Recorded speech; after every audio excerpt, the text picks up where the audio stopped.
So I was like, we need to buy a car. And he went, when? I said, like, now?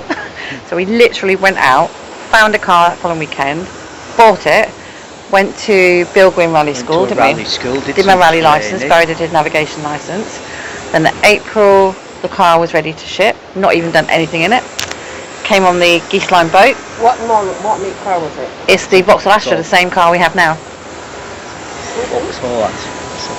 So then we followed out, didn't we? We came out, and then that was the King of the Hill was our first ever competition event. No service crew, nothing. It was just me, Barry, and the cars.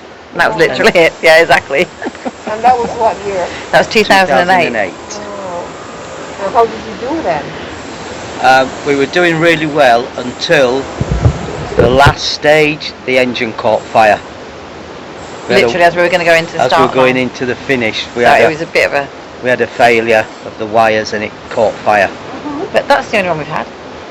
It's the only failure we've had. And then after that, I was obviously highest placed female. I've had a second in class. That was when I drove Chris Williams' car on the island. He invited me out one year to drive that, so I had a second. We had a second. And I think the highest was 35th overall out of 90 odd competitors. 5 overall. So when you don't start till you're 46, it's quite an achievement, really. Yeah, we did start.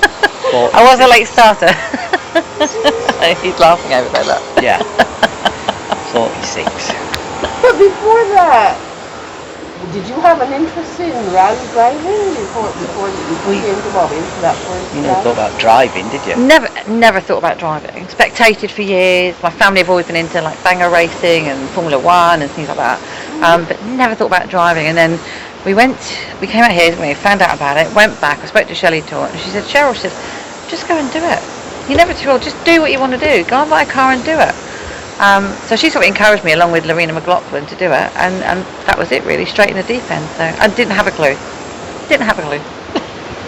2 weekends of training. Yeah. 2 weekends of training, and then you have to take a test to get your racing license. So we had the 2 weekends, and then passed our racing license test. I did some navigation training with a British navigator.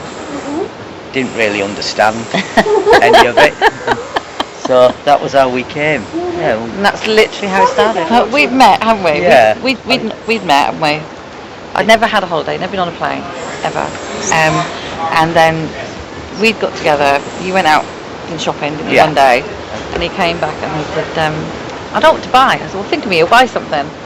He comes back, he said, I've bought a holiday. I said, where? He said, Barbados. I don't even have a passport. I've never been anywhere. Well, Paris was max I've been. And he said, I said, when do we go? He said, 6 weeks. I said, well, I don't have a passport. And that was literally my first time. You'd been before with the Navy, hadn't you? Yeah, it's the Navy. I fell in love with the island when I visited while I was in the Royal Navy. So I had I think 3 visits to the island while I was serving in the Navy. You were on the Royal Yacht, weren't you? Yeah, and I was on the Royal Yacht Britannia, the Queen's ship, when we visited.